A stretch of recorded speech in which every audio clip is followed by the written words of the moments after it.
podcast today is fulfillment in career, having a fulfilled career. I haven't gone through the government for 40 years. What does that mean to you to have a fulfilled career? Well, it's having an alignment around your passions and your interests and an ability and our opportunity to find them in public service. What I'm excited about government work and people who are working in public service is they have the opportunity to contribute to the well-being of others.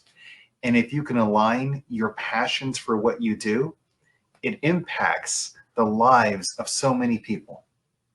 Wow. Aligning with the well-being of others and impacting lives positively. That's really exciting. And one of the things that you talked about in your book that I really find interesting, you gave your thoughts on relationships, right? Because in order for you to impact somebody positively, you probably have to have a relationship with a person, right?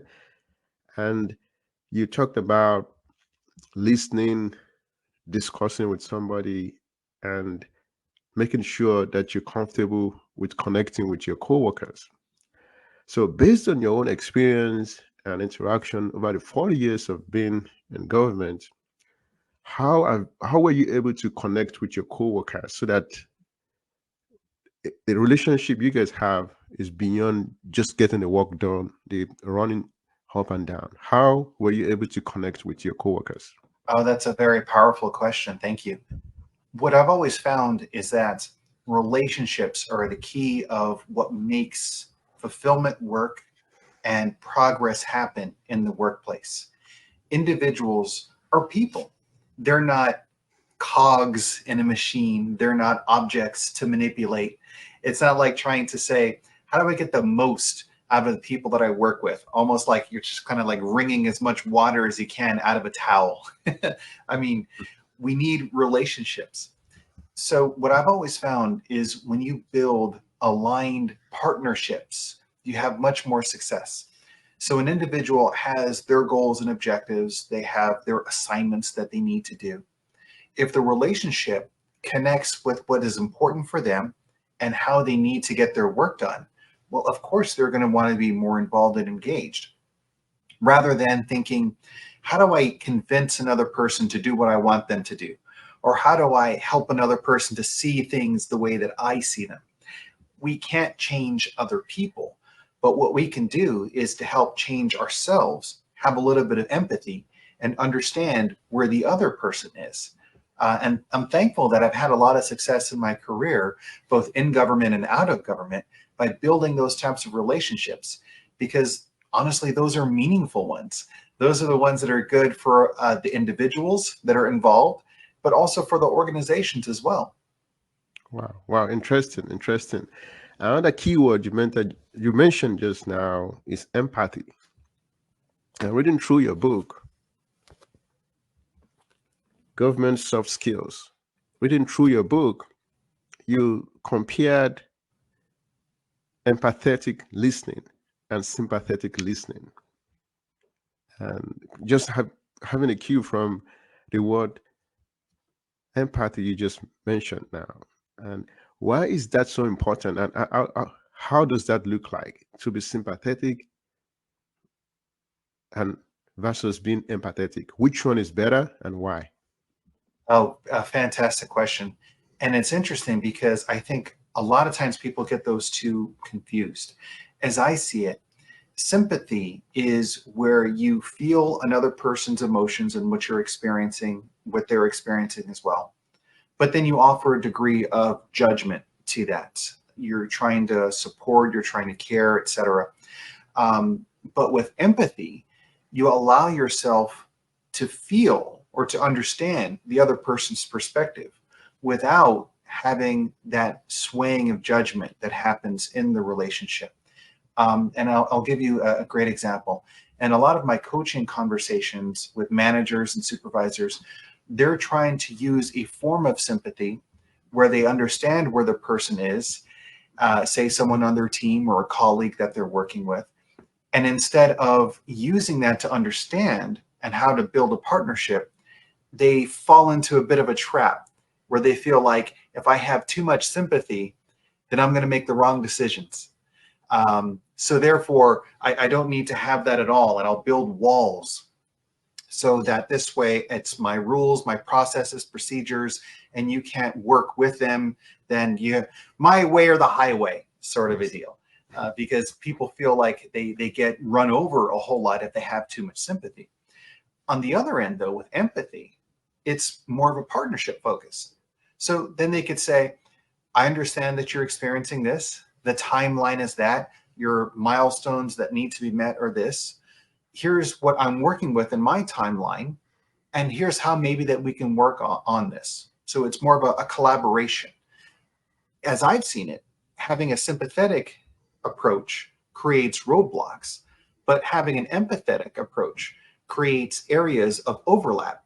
And that's where a lot of the success can happen. And as we work through in government, there's different units, divisions, areas that are all going after the same resources. Organizations, they're trying to hire the same people, get the different types of budgets that's available. And so it can feel like more of a competition. But government and organizations overall, people, we work better when we have areas that we can collaborate on. Wow. Wow. Collaboration, not just thinking about yourself and yourself only, but thinking about the other person. So, what I can quickly connect to that is another thing you talk about in your book, government soft skills. By the way, I want to quickly acknowledge one of our guests here, Amotola Fawale from Nigeria. Thank you for joining. She said, "This Hello, is the welcome. yeah. Thank you for joining and commenting. This is a job well done. Keep it up. Thank you so much for joining." Yes. So, what I can quickly connect to that is the fact that we want to compare. It's good to be able to compare thinking about oneself alone versus having a conscious effort, making a conscious effort that the other person is there and try to understand their own perspective. And I think that's where you introduce the golden rule and the platinum rule. And I want you to comment on that. What is the difference between that? And can you Oh, expatiate on that? definitely. Yeah. So the golden rule, many may have heard this before. Treat others the way that you'd like to be treated. It makes sense. I mean, don't upset another person if that's not what you would like to do. But then we get into the workplace, then we get into organizations. And when we have the golden rule, we think another person should like this because I like this.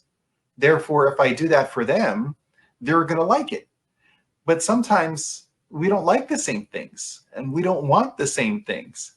I see this a lot when organizations are trying to think, how do I create a reward structure to promote some good work? So they think, what about time off awards?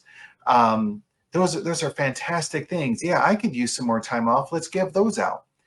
And sometimes people, they already have enough vacation time. And at the end of the year, they need to donate a whole lot of it, or it causes a lot of challenges for them because they already have so much time off available, but they can't actually take the time off because there's too much work going on.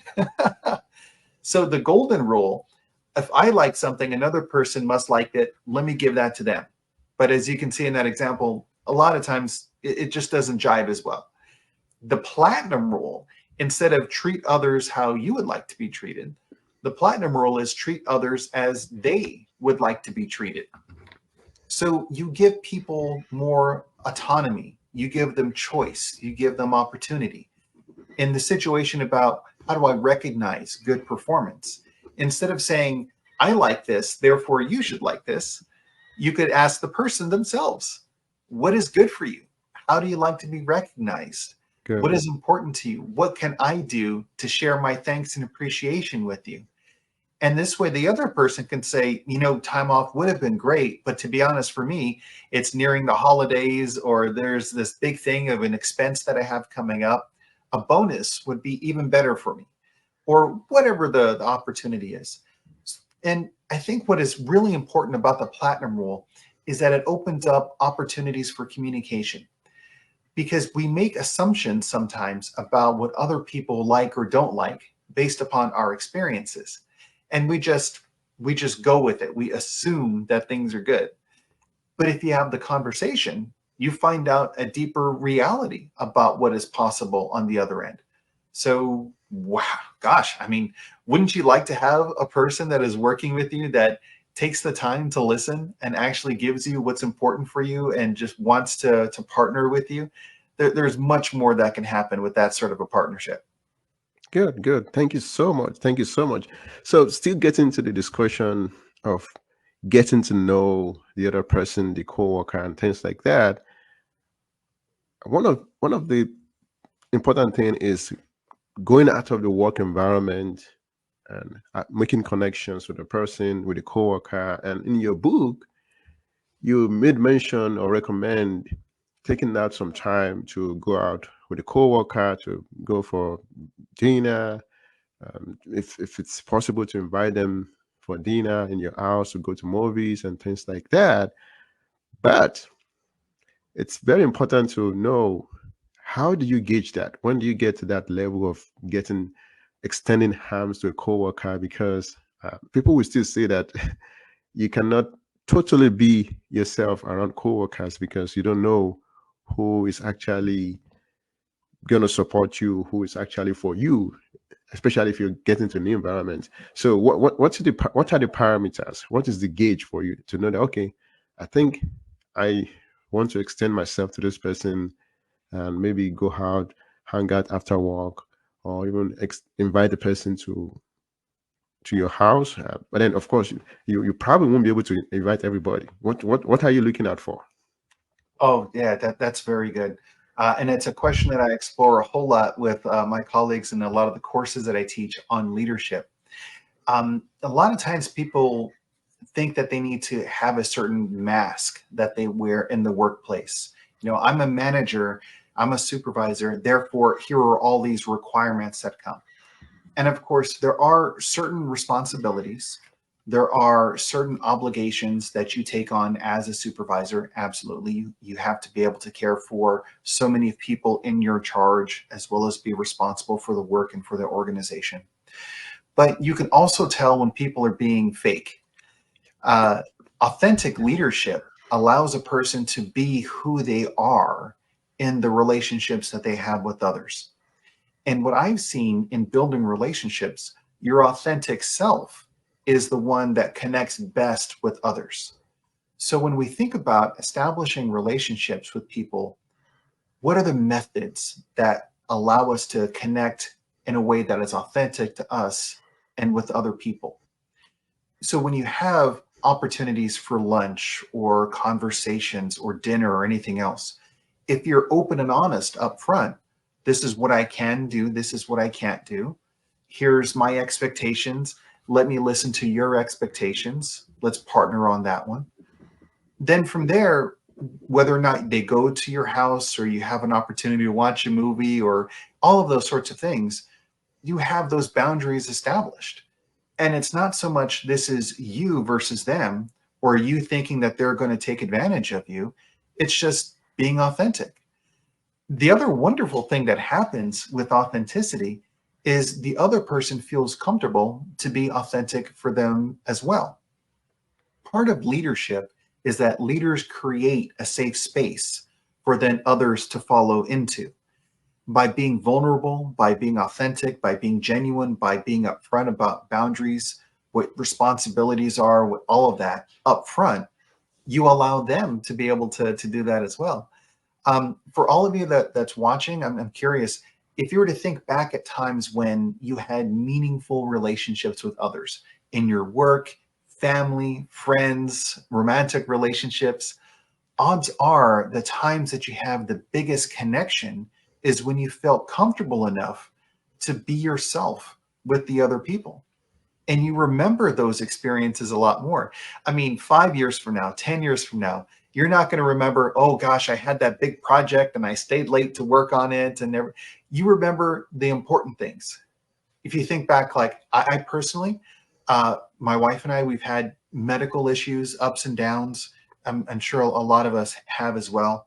There's happy moments and retirements and beautiful moments. And when you share those with others, those are the things that you really remember. It's not like, I remember when I got that raise. I remember when that other person did this or that. You remember the big things, and having authentic relationships and building those partnerships. That's really when things are meaningful. Um, and I would even add one more Jenga piece on top of that one. You mentioned about another person having a concern, like, is this person really going to side with me? Are they going to be trying to take over, or do I feel safe with this other person? The more you create a safe relationship, you create expectations of shared safety. The likelihood of another person wanting to take advantage of you when you've built a relationship with them is not as great. If it's a person that, they feel that they can just push out of the way because they don't care about that person, and that person doesn't care about them, they're just competition, well, then it's easier to take advantage of them. But building that relationship is good. And honestly, even one more piece on top of that, if the other person, if you open yourself up to that risk, well, gosh, isn't that worthwhile for you to be able to have meaning and fulfillment in your career and your life? Because what kind of a life is it to live if we're always thinking, I don't trust this person. This person's going to take advantage of me. I can't welcome this person into my home. This bad thing is going to happen. Well, gosh, I mean, that doesn't sound like a very happy life to me. Good, good, good. Thank you so much. Thank you. That's a very clear explanation you made there. But still on relationships, one of the things that maybe coming from another country, Nigeria, coming to America, the way I look is of course different from the way you look, and the things that I probably quickly do, you're probably not going to do it. So in a way, behaviorally, we're probably a little bit different. Okay.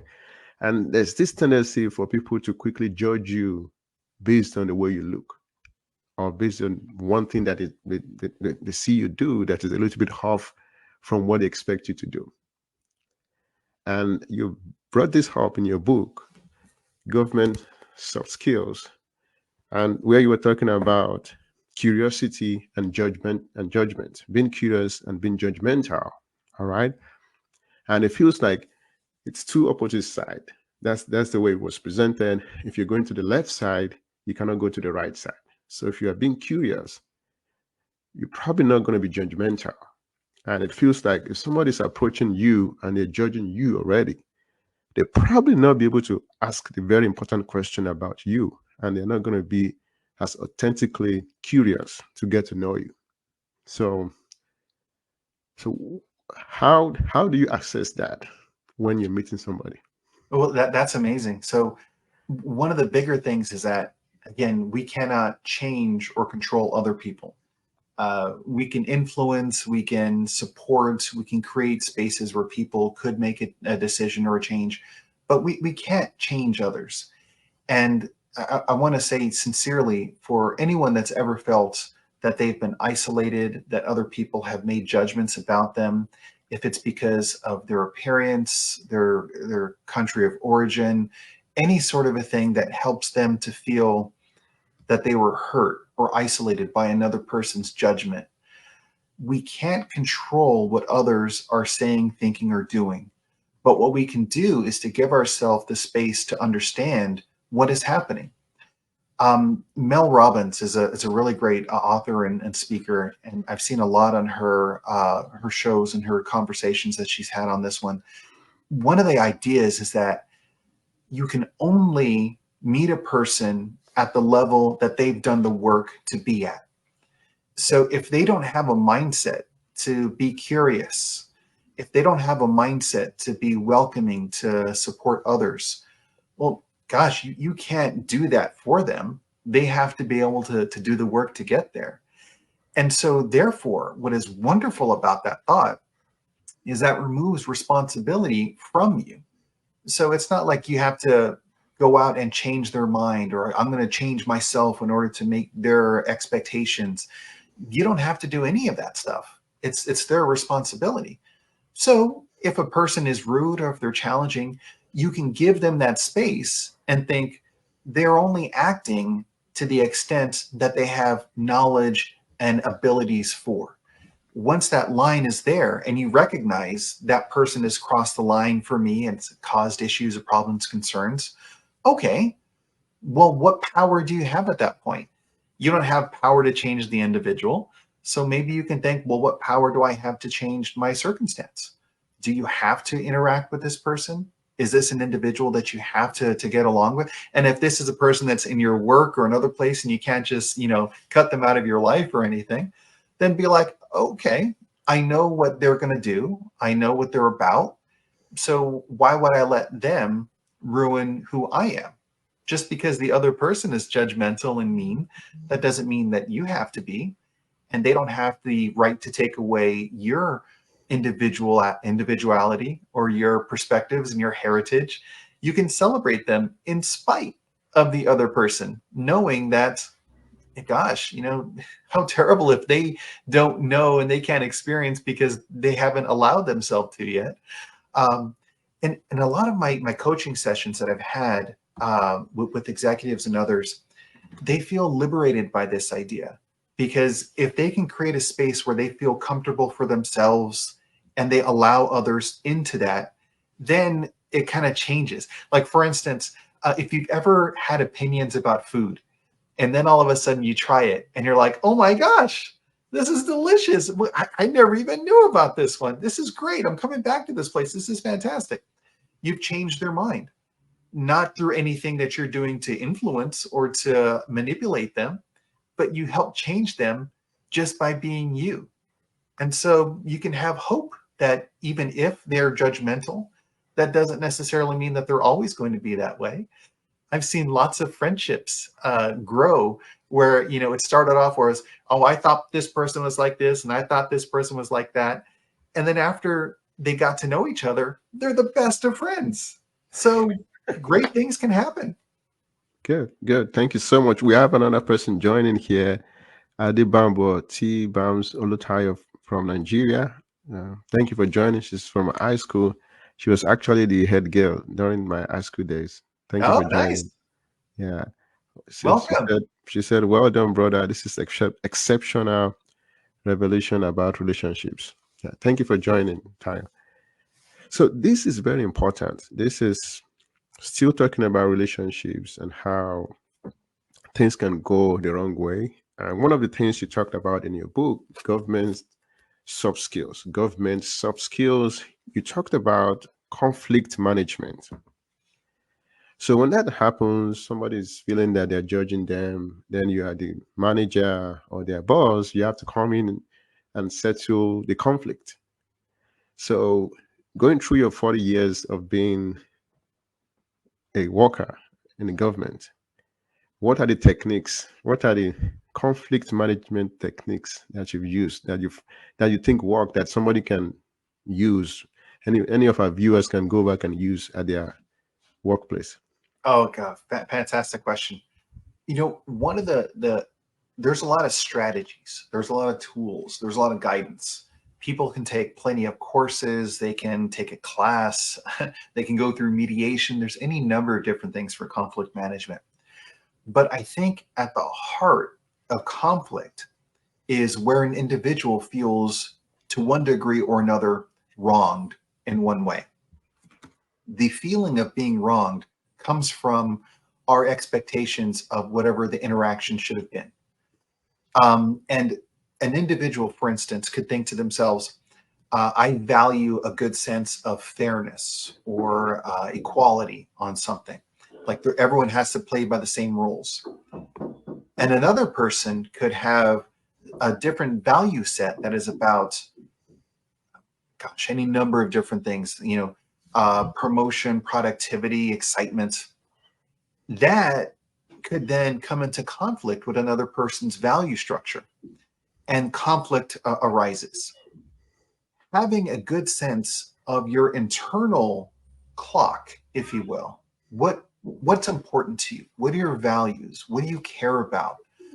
That gives you the sense to understand how and why you might feel a certain way about other actions or activities. I was hearing a bit of feedback. I don't know if that's still there. No, it's gone. Go ahead. Oh, good. So understanding yourself gives you the space to then fully see how you can manage the conflict that you might be experiencing. So as a manager coming in, it's important to listen empathetically to what's going on. It's unless it is something that is very blatant or something that is a criminal behavior of some kind, of course. If there's physical conflict, if there's in any way anyone's safety is at stake or an issue, then obviously there's different actions. But if it's disagreements on things, listen. I mean, have the opportunity to meet with all of the individuals. What's the concern? Why is this important? How is this affecting you this way? And then, more often than not, as I've seen it, again, both in coaching conversations as well as my time as an executive in government, you tend to see that there are thoughts that people have around how they felt about the situation based upon a misinterpretation. This person took this action. They said these things, and that is a terrible thing because of these things. Their mindset feels as a way that they can get triggered for something because of their perspectives, their opinions on something. Once you understand that, then you have the means of being able to manage the conflict. This action occurred, therefore created this. Perhaps the person didn't know that that action created that sort of an issue. Or there's no policy, there's no procedure, there's no operating manual that clearly states what rules, et cetera, need to be made. Then you can find the way forward. Well, if we recognize that this is a problem, let's make sure we understand everyone's perspectives and what's going on, and let's create the policy to help change this going forward. The other thing that I've seen work just tremendously is when you isolate the issue and you help to remove the emotion about what people are experiencing, you create a sense of clarity. It's amazing. Like our brains, we have a prefrontal cortex and of course our amygdala. And oftentimes when we get hijacked, our amygdala, our reptilian brain kind of like takes over and it shuts down our prefrontal cortex. We're just angry about something. And once we allow a person to calm down, they're able to take control again, and their emotions aren't driving the conversation. So then you can clearly and logically think, okay, this happened. Maybe I should apologize, or maybe I recognize what I did wrong. Or gosh, even a lot of times they just recognize the situation even more. So giving people the space to at least feel heard, to feel valued, and to see ways that you can find a path forward, I think is really the key. Any of the strategies that you hear about conflict management are going to be talking about, in one form or another, those sorts of strategies. Good, good. Thank you so much. So generally, the outcome is that when you step in like that, you're going to have to give somebody feedback as to how they said something that they probably shouldn't say, or they did something that they probably shouldn't do. It's not appropriate for the work environment and things like that. Then it's going to go down to the fact that you're going to give feedback, and the person have to be receptive of the feedback. And there are different types of feedback. The feedback that people actually just being factual, they're talking based on facts and things like that. Or the other person can also feel that this is just, you're just beating me up by giving me this feedback anyway. So, and I also know that you mentioned that on something about feedback on in your book. So what is the best way to give the feedback? And with your experience, how have people been able to receive such feedback? And if somebody didn't receive the feedback very well, how do you deal with the situation? Oh, that's a good question. You know, as I've seen it, feedback is one of the means that helps an individual to identify where they are and where they need to go. It creates an awareness of the gap that occurs. So, for instance, a person does an action and then they didn't recognize that they were doing something wrong. The feedback should be able to help them to move from one point to the next point. That's feedback. If it's something like where you're lecturing or yelling at another person, you're not giving them the space to know how to grow or what to do right or wrong. A lot of times, as I've experienced in government and in conversations that I've had with a lot of clients, they feel as if they can't take an action because they're going to get yelled at. And so they think, well, I'm just not going to do anything because I don't want to get yelled at. So I'm just going to wait and for them to tell me what to do or what the issue is. The feedback that could be more helpful, though, is thinking through like, okay, what specific item occurred? Instead of saying stuff like, you always do this or you never do that. That's very vague. So offer something a little bit more specific. In last week's meeting, during our presentation, you did this. Very cut and dry. It's not about like, I felt that you did that, or here was the, you always are doing this one in our meetings, that sort of a thing. That can be a bit vague. The next thing, and possibly the more important thing, is to discuss, well, what was the impact of that action? So the person could think, absolutely, I totally do that. That's just my style. That's who I am. If people don't like it, then gosh, they can't handle who I am. That's sort of a deal. But if you tell them the impact of their behavior or their action or their activity, they may see and understand why that isn't working. So during last week's meeting at 10 o'clock, you have the presentation and you said this and this. What you may have not have realized is that caused this other person to do this or that, or it impacted our schedule or our timeline or the perception that we've had from our clients. Then they could kind of have an awareness because that's new information. They had thought that things were good, but in reality, you're giving them feedback to demonstrate the impact of what they had done wrong or how they can improve that behavior.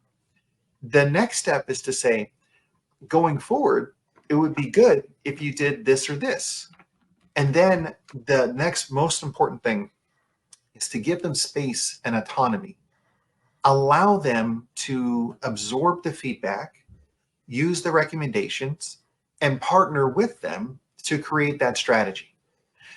So I've seen managers and supervisors who they do the whole browbeating thing, where they get all angry and you see their eyebrows and they're yelling at people and they, this next time this happens, and they think that by them being upset, that's going to change a person. It's just going to cause them to avoid anything and withdrawal. If you create the space to have the conversation, then they can think, gosh, I didn't recognize that had happened before. Or, my intention was this, and I thought that I was doing that. I didn't realize that I came across this way. Oh man, thank you for letting me know. It then becomes more about a caring conversation because you're there to help the person as opposed to lecture or to diminish or demean the person as they may interpret it. Then from there, when you see that behavior change, you can recognize and give kudos. Saw what you did there. That was fantastic. What were your experiences? How did that go for you?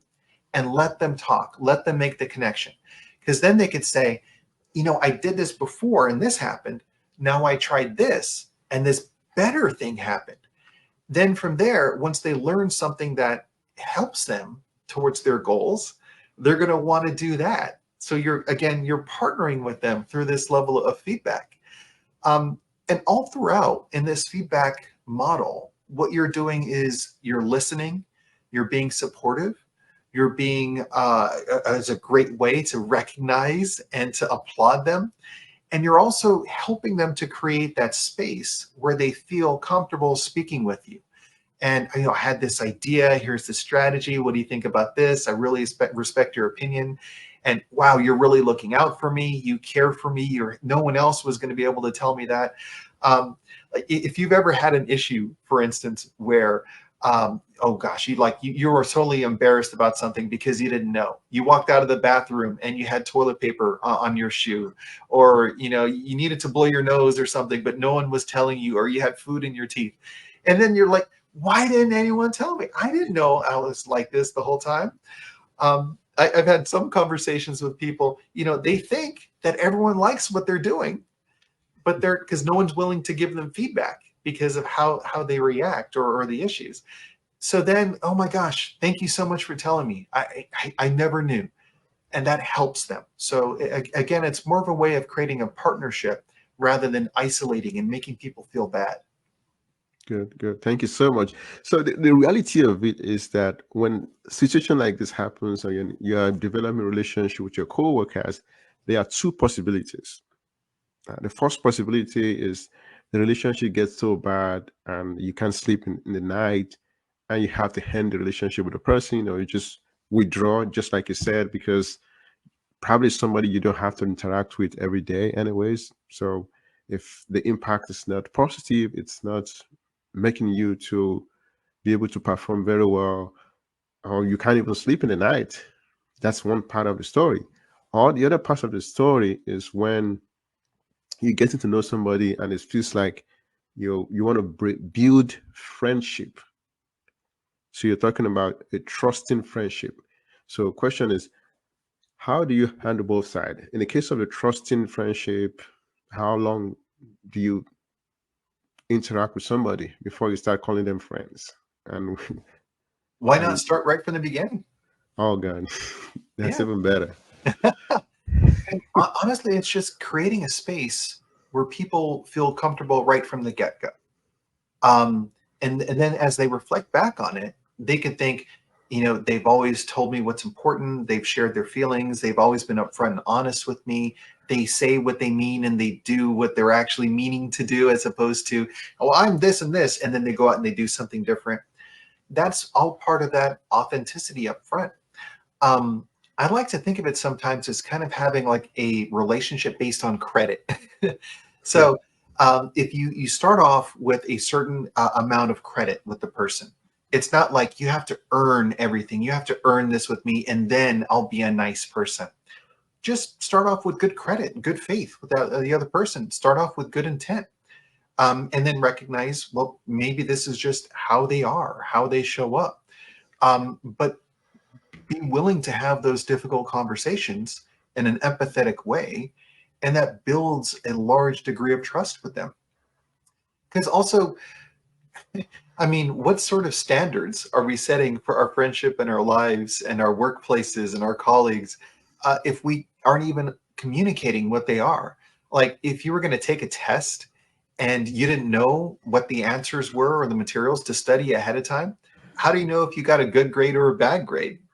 I mean, if you know everything up front, cool, okay, and this is how the relationship goes. So just be genuine and build the friendship right from the start. Yeah. Yeah. So so if I understand, you're saying, well, call the person friend at the beginning and see if they live up to the expectation of being a friend. Yeah. That's Yeah. what you're talking about. Then also you talk about just making sure that you communicate with the person, and during communication, that's what we call bias. There are certain things that there are certain ideas that we have, and there's certain ways we see the world or we see people that is not actually accurate. All right. So have you ever experienced any of these, or do you know do you have any story around these in the workplace? So to make sure I understand your question correctly, are you saying that have I ever had like a relationship that another person had a different expectation going in? Yes. Oh yeah, absolutely, and I've seen that happen a whole lot. Um, Partially because they haven't taken the time to thoroughly understand for themselves what's important or what's not important. They have assumptions in their mind. Everyone should think this way. I think this way. Therefore, everyone else should. Or they haven't done enough time to think, why is this important to me? This is a potential issue or concern. Why? How can they make things better? What for them makes a good relationship? And I see this a lot, like in job interviews, for instance.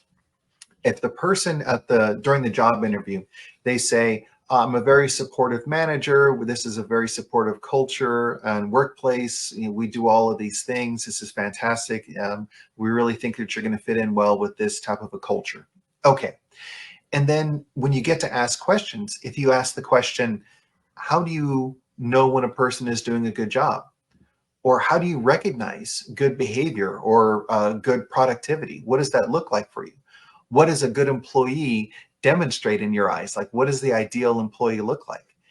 So if they say culture of fairness and inclusion and respect and, you know, work-life balance, but then they say a good employee for them is someone that works hard, stays late, gets everything done on time. They don't need to ask a lot of questions because they already know like their work and their what they're supposed to do. What that sends is a mixed signal. They may think this is a good place to work, but they haven't processed for them to see what does it mean for a person to contribute to a good place to work.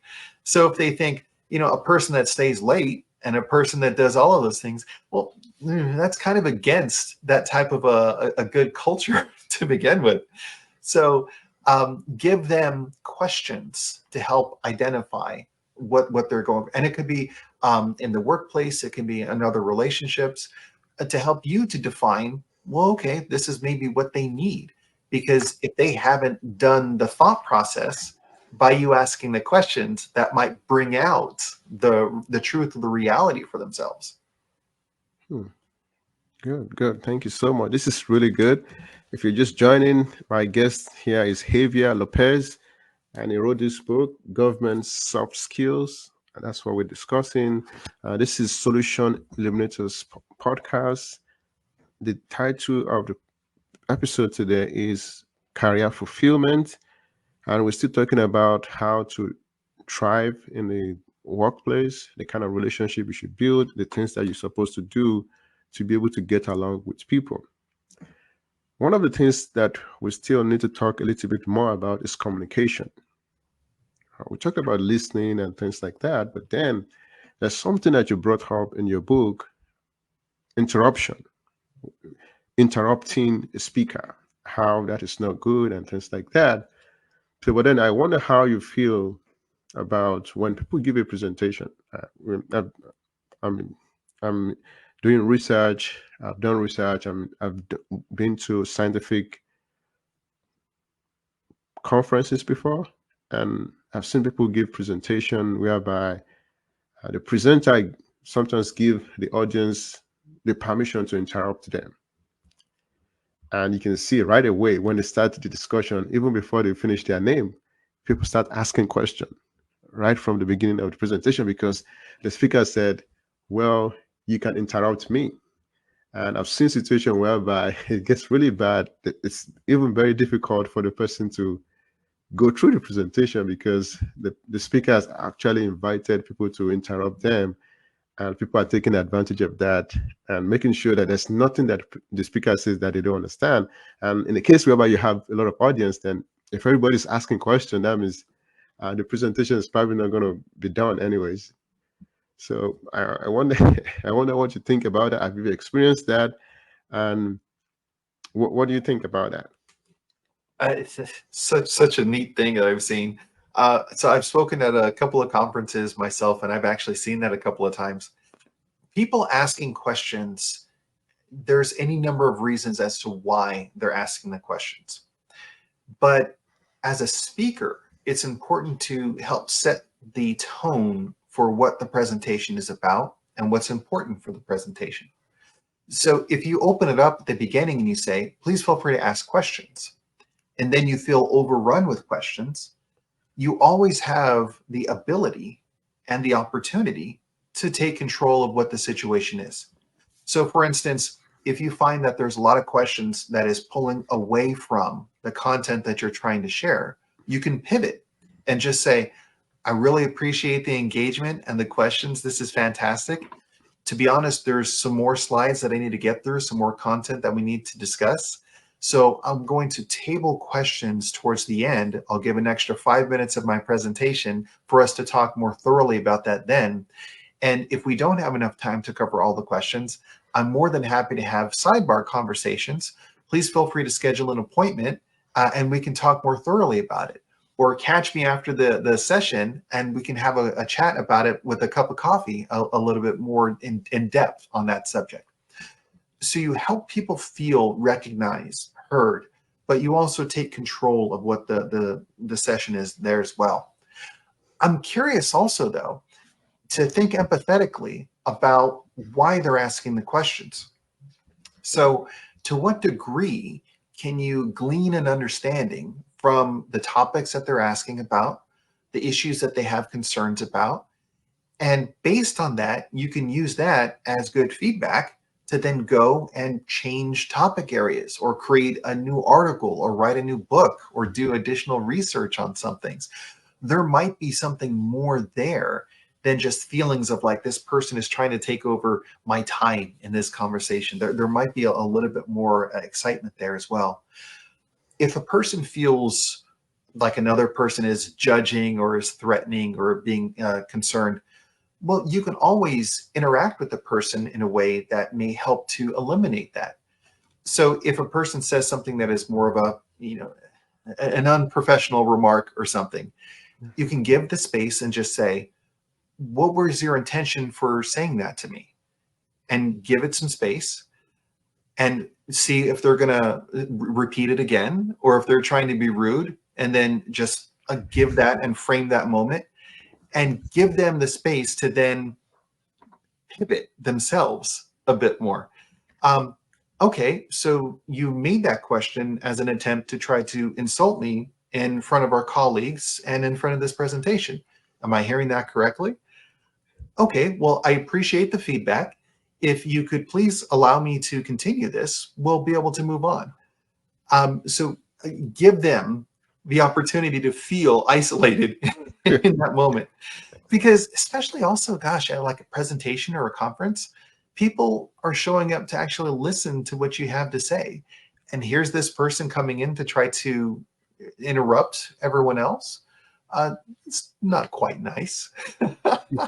So what we can see is that there's any number of scenarios that can occur while people are asking questions. Are they genuinely curious? Are they trying to do some grandstanding themselves so they feel better? Are they trying to belittle another person? Take control back. This is your time. I mean, you're the speaker. That's why you're there. Good, good. I feel like sometimes people need to feel better and feel good about themselves, and you have to give them the opportunity to feel that way, or else it feels like you're taking something away from them, and it becomes a struggle, even while you're giving your presentation. I must say quickly, one of the things that scares me about communication is the context. So that's why it's important, just like you said, to give the person another opportunity to say what they said again, because the first time they might not mean it to be bad because they're just saying something within a context. So, but if you're now letting them know that, okay, this is the context that you're saying this thing. Do you think this word? Do you still want to use this word? Then that's a good thing to give the person this decision to either just release themselves or lock themselves up in a place that they're not supposed to lock themselves up, which is something that is very interesting. Well, I think we're running out of time, but I have to ask this question because the concept is very interesting to me. You talk about it in your book, government soft skills. Government soft skills. You talked about toxic productivity. What does that mean to you? I'm sorry to understand. Toxic Oh, productivity. toxic productivity. Oh my gosh. Yeah. Thank you very much. I think a lot of times we're in a culture where a lot of the productivity is what drives our value or our self-worth. So a person could say, I don't have enough time to take vacation or to take sick leave or to do other things that are important because they just have to feel like they're being productive on something, that they're making an impact in one way or the other. And what that creates is a culture of toxic productivity because people then would want to emulate what that is. And I see this all the time in government and when I'm speaking with other clients, because people have a lot of leave available, annual leave, sick leave, paid time off, all of that. And they feel that they can't take that time because others are going to judge them, or they feel in their mind There's this thing that I have to do. This has to be important. When I left government, it's so interesting because there were so many things that I thought this was a priority. This is an issue. This is important. I really need to dedicate all my time to this. And then having the space now working independently of government from when I was actually in government, I asked myself deeper questions like, was that really important? Were those things really necessary? Another fantastic example, before the pandemic, we always had so much pressure in terms of we need to make this many copies and it has to be ready by this time for this presentation for this thing. And then when we went to a remote work environment, the productivity still happened. People still were able to engage and interact and everything. And then I would sit back and think, well, did I even really need to do all of that stuff anyways? Was that really important? Or was I just saying that it was important? And it could be that it's not just me, but other people were contributing to that. Um, Sometimes, like leadership would just make a comment on something. An executive, a senior executive of some kind would, say, "Oh, this and this," as an interesting thought or an idea. Then another person interprets that this is the directive. We heard this from the assistant secretary or this CEO talked about this or that. We need to make this a priority and get this done because they're expecting it. They're just creating more work based upon an assumption that that actually needed to happen. But that wasn't necessarily the reality. So if you could take a moment and consider what you're doing and what you're experiencing, you get to ask yourself deeper questions. Is this really a priority? Can this be something that waits? Is this more important than me spending time with my family? Is this more important than me going to see the doctor or to take a vacation? Should I be worried about this? Because later on, a week, a month, it wasn't really that big of a priority. I've had lots of friends and colleagues who had bosses that were saying stuff like, this is a priority. We got to get this done first thing. So they say, absolutely. They stay late. They miss out on, seeing their kids' basketball games and other stuff. And then the next day they come in, oh yeah, well, we didn't need that because of this or this. Or it turns out we didn't need this. And then they're like, wait a minute, you told me that I missed a thing that I can't duplicate in my life to get this thing done. And now it's not even something that was necessary. So give yourself some space and remove some of that toxicity from your life. Good, good, good. Thank you so much. I know I'm looking at the time. The time is gone, but then I have to acknowledge this question from our guest, Adibam Boti Bams Oluchaya.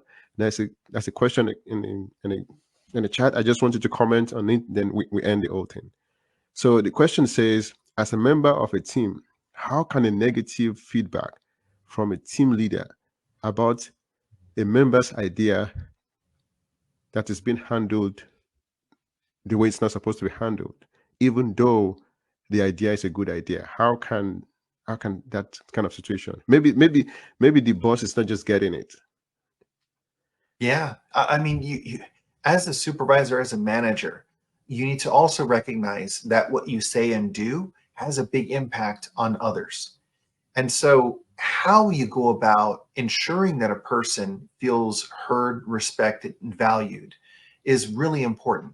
Even if the idea isn't something that is appropriate at that time, you need to create the space where they feel comfortable enough to be able to say it. Because then later on, there's situations where people, oh gosh, I have my all hands meetings, I have my one-on-ones, but people aren't talking to me. What's really going on? What's really going on with the experiences? Why are so many people leaving the organization? I don't know, because you shut them down. And if you're going to treat them in a way where they can't speak, well, they're not going to speak. So again, have some empathy, create some space, allow them to feel heard, and then you're going to find a lot more productivity and loyalty from the people that you're working with. Good, good, good. Thank you so much for your feedback. I have to hand it and respect your time. Thank you so much, Mr. Javier Lopez. This has been an exciting interaction. Thank you, our viewers, for joining us for this 17th episode. For this 17th episode of Solution Illuminators series podcast. We'll see you next time. Thank you. Bye. Bye bye, everyone. Thank you. Thank you.